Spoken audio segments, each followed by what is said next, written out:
Welcome to the Mull to vodcast. My name is Suhan. I'm John. I'm Maz. This time, Mull to the future at 88 miles per hour, also about 161.4 kilometers per hour. We're going to talk about the future of Magic and see where it leads us as a podcast and Magic as a game.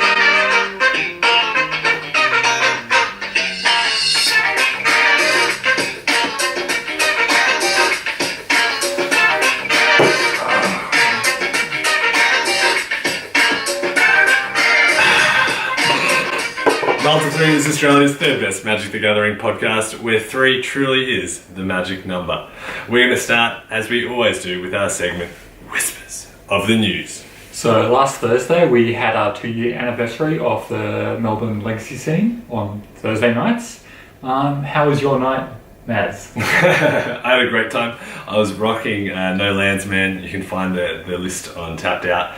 And it's a land destruction deck, and I beat Dredge first up, which is pretty bizarre because I don't really need lands very much. And then I beat Marvelous Dredge after that, which is also very bizarre, on camera. So the footage of that will be coming. Good game to watch. Then I beat Eldrazi, which is in a very hard matchup, and then I lost to the guy that took it away with check piles. So I feel pretty happy with that. I lost to the guy that won the entire tournament, so that's okay. Suhan, how'd you go? I went 3-1. I can't remember my matches because whatevs. Eldrazi. He played Eldrazi, we all the same. Yeah. I ended up going 2-2, but I was 2-0 and 1-0 up in round 3, and I got killed on Almost turn 1. Oh, Yeah. And I ended up getting killed on turn 1 twice in a row. I didn't get a draw step in the next 2 games. Literally, you're not allowed to play Magic. And I think the good thing there was it was an event that was organised by the guys from the Salt Mine, which is a really great Legacy podcast. If you want to learn about anything Legacy, check out the Salt Mine. And really great time down at Next Level Games in Mooney Ponds. Yeah. More updates on events for us. Mez and I went to a preliminary Pro Tour qualifier yesterday. He was running his infamous brew of Mull to 3, which has been polished through and through by our entire cast's input, and he performed quite well. I actually predicted this. I said minimum 3 wins. Yeah, and he got exactly 3 wins. So this is a modern PP. Modern's constructed. My first PPTQ, and I think it might have been Suhan's first PPTQ. My second. I think I tried one before for funsies. I didn't even really want to go to a PPTQ, I just wanted to play Modern. It was just what was happening at the time. What you get is you get to play against really good, strong players with strong decks. And of the 6 games, I was 3-3. So I'm pretty happy with the Mull, the homebrew that really stood up. And it was one of them, to be fair, was a bye, but the other 2 games I won 2-0, and then I lost 3. Yeah, that's good. There are plenty of good tier 2 decks did worse. Yeah, how'd you go? How many people were there in the tournament? There were 62. Yeah. Okay, so not quite as big as Eternal Masters, but so you had some pretty big experience playing tournament. I was playing Eldrazi Tron as I do because I know Destiny, and I went 3 wins, real wins. 2 losses and 1 draw. I think I realized how much I tilt when things go badly, especially when my teammates criticize my play midway through the match. It was it messes you up a little bit. Sorry, Suhan. Let's move on. We've had 1 new Rivals of Ixalan spoiler. John, do you want to tell us about it? Yes, it is called Storm of the Vault. It's a double-sided card, and the second side is called Vault of the Catalan. Ooh. I mean, Catlakin. I can't So I pronounce think they storm the vault, Catlacan? and they're in the vault. Yes. I believe it is pronounced Catlacan. Something like that. They are South American, I guess, yeah. So it's a legendary enchantment, 2 and blue red, and whenever a creature you control, or one or more creatures you control deals damage, you get a treasure. And at the end of your turn, if you have 5 artifacts, it flips. And it basically flips into Tolarian Academy. So it's add a blue mana for each artifact you control. It also taps any coloured mana. I like how they're working in these really quite overpowered abilities from old sets into cards that aren't that overpowered. I think it's really cool. It's kind of really cool. It's a new generation of kind of more balanced Magic kind of Speaking of a new generation, we also have another set to talk about, Unstable. It has been a great week of previews, so much to talk about. We really had to cut down all the things we want to talk about. So we already talked about the 5 different tribes. I forgot to mention the hybrid tribes there that tried their green-white last time. But the cards are great, the mechanics are great, and one that I really want to start with, something that's very kind of simple, is Last Strike. So as opposed to First Strike, Last Strike happens after normal combat damage. So if you have 2 3/3s, one of them has Last Strike, the 3/3 that doesn't have Last Strike kills them before they even get to attack. And I think that's a really cool mechanic. Yes. I think this is a mechanic that we could see in the future of real Magic, which is pretty cool.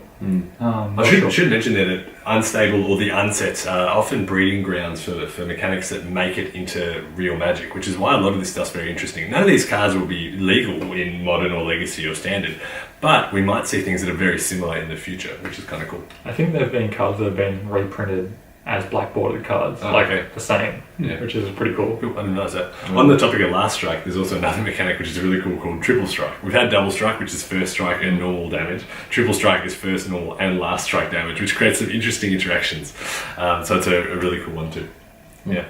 I think a card that we wanted to highlight as well, it's one of my favourites just because it's so bizarre. It's called Better Than One. Do one of you guys want to talk about it? Yeah, so Better Than One is, I can't remember how much it costs, but basically what it does is you get to target someone who's out of the game. So me and Michael playing Suhan, I target you. I get to split up my deck, my hand, whatever's in play between me and Suhan, and then he's now my teammate. That's pretty cool. Now I call it a multiplayer game, which is weird because it's already multiplayer. Yeah. If I consider anything more than two a multiplayer game, and the other I don't know what I call it. I wonder if the other person gets to have a choice. Like, you just like pick some stranger and force They them should to play. play more Force of Will, and then they have a choice. That's true. Yeah, counter. That's a cool card. There's a few other sort of mechanics that are really cool as well. There's a big sort of emphasis on watermarks. We're seeing watermarks throughout Magic, little symbols on cards in the background that mean Behind the text box. Behind the text, which means they belong to a certain faction. Or They look really cool in foil. They look So cool. Death Rights, Abrupt Decades look pretty cool. Well, Unstable is the first set to actually work these watermarks into the mechanics. So some cards will get benefits for having watermarks or disadvantages. It's cool stuff like that. I just want to talk about the green-white tribe. It's not a tribe. The cards go across. The mechanic goes across all the colours. Yeah. But it's meant to be mainly in green-white. I think. I think so. Yeah. So basically, there is hosts and what are the other ones called? Augments. Yeah. And so you can get a half bear and then half dragon. Yeah. And so the augment goes on top of or next to the host. And you can't play the augment without having a host. Yes. So your decks would typically have a lot more hosts than they would augments. So it's kind of like a enchant creature. Yeah. They're in not flavour, in effect, but it looks really cool, and there's some pretty cool art. And there's pretty cool combinations. Like Yes. you can make my favourite one, half kitten, half kitten. Yes. Yeah. Anyway. A couple of other interesting mechanics we're talking about are Squirrel Link, which is like Life Link, but instead of getting life, you get squirrels. This sounds like another one of those options where you can make it whatever tribe link, because John got all excited about elf link. Yeah. So I think this is actually exists in actual Magic. It's not called Squirrel Link, but there is a card that basically does the same thing. You create saplings when you hit someone. That's how many saplings you get. Yeah. So I think this is the mechanic that we could see in the future. I hope to see in the future, namely Elf Link. A really big thing we have to make sure we talk about, and we mentioned it last time, are the contraptions. So this is really cool. This is the first time, I think, in Magic that you have a separate deck that you play with. So when you play Unstable, you have a contraption deck. I think it's up to 15 contraptions. And what happens is you have cards that cause assembling of contraptions, and lots of different cards do it. When you do that, you pick the top card of the contraption deck and you attach it to your to a sprocket. Now, when you play, you have this little machine that has 3 sprockets, and you have to put one of the contraptions on them, and then certain cards cause you to crank the sprockets. It's complicated. Look into it, but it looks pretty fun, and it's a completely different way of playing Magic. Okay, so let's move on to the mulligan. Our mulligan is our main topic, using our good old 3 sleeve cards, which you can get on Inked. Give them a little small shuffle. Here we go. Oh, they smell very inked. First I hand. meant to shuffle them without other sleeves. Shh. It is the Suhan and John drinking game. You'll find out why they're drinking beers later on. We'll talk about that later in the What an appropriate color. in the cast. It's an origin I card. thought it was just because it's really hot today. I'm gonna mull that though because I don't drink alcohol, so that's going for Well, next it's not very inclusive, is it? Oh, here we go. Mulder too. The musings. Musings on the future of Magic the Gathering. That seems like pretty reasonable stuff compared to Mull to the Future, the title of the cast. Oh, we keep this one, yeah? I think that's good. All right, good. I think we can roll with that. So what we're going to do is talk a little bit about the future of Magic going forward and what we see coming forth. First, we're going to start with future sets. I mean, that's a pretty easy, kind of gentle way to get started. Let's start. Now, what do you think would be a good future set to see, or that we might see, or that you want to see? I think I've spoken about this before. I played Magic ages ago, around Onslaught times, and then I started again with Origins, and the set that I missed out on, that I really feel bad about missing out on, was Lorwyn. It looked so cool. I really like the idea of fairies. It suits my gameplay. Lorwyn and fairies. What else was it, Lorwyn again? Elves. Oh. Tree folk. No, just elves. Just elves and fairies. Yeah, that's all that matters. Yeah, there's a bunch of tribes, Kifkin and other stuff, but I really like tribes, and I think Lorwyn just looked like such an interesting, fun, and the rich set, like interesting characters and stuff as well. Sure. I'd really love to go back there. Yeah, sure, John. I can't wait. Well, and by can't wait, I can absolutely wait until I go Return to Ravnica or something. Return to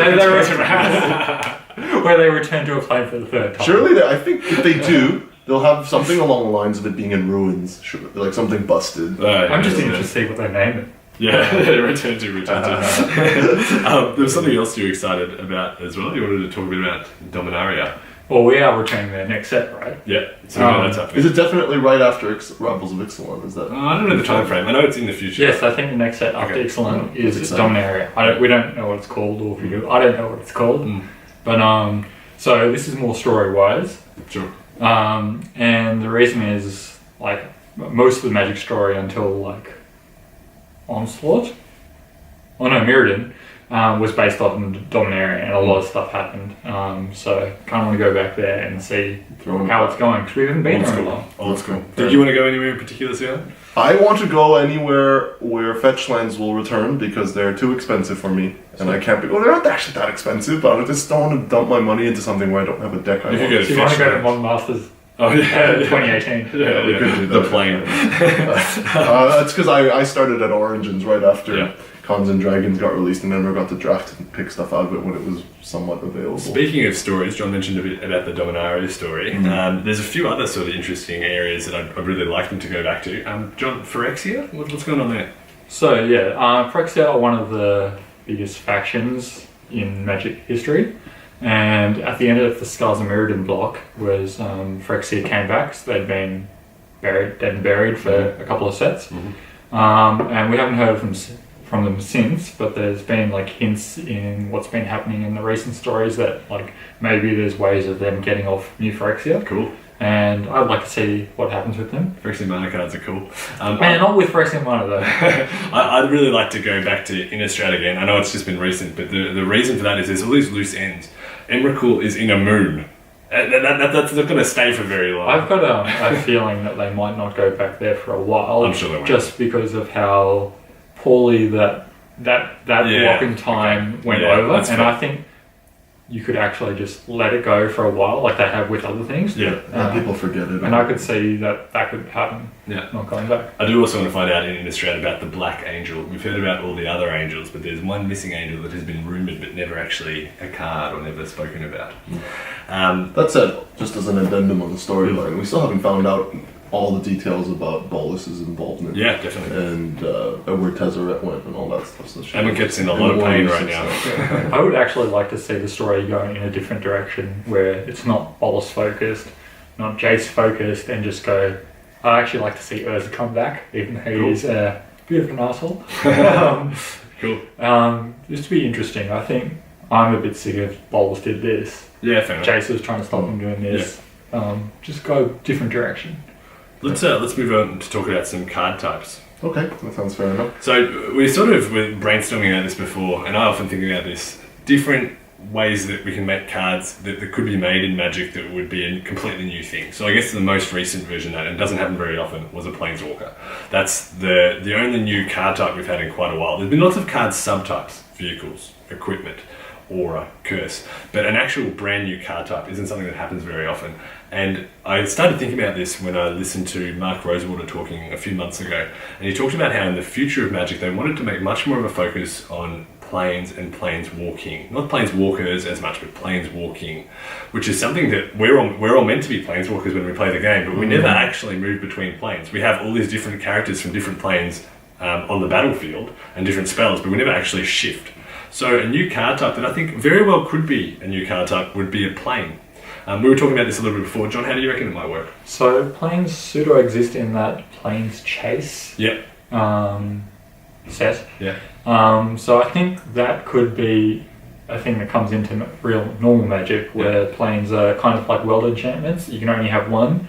So I guess you move between plane to plane and battle the other planeswalker. And that's the key difference, that they're like a global enchantment, like a regular non-aura enchantment, but you can only have one. Possibly though, would it?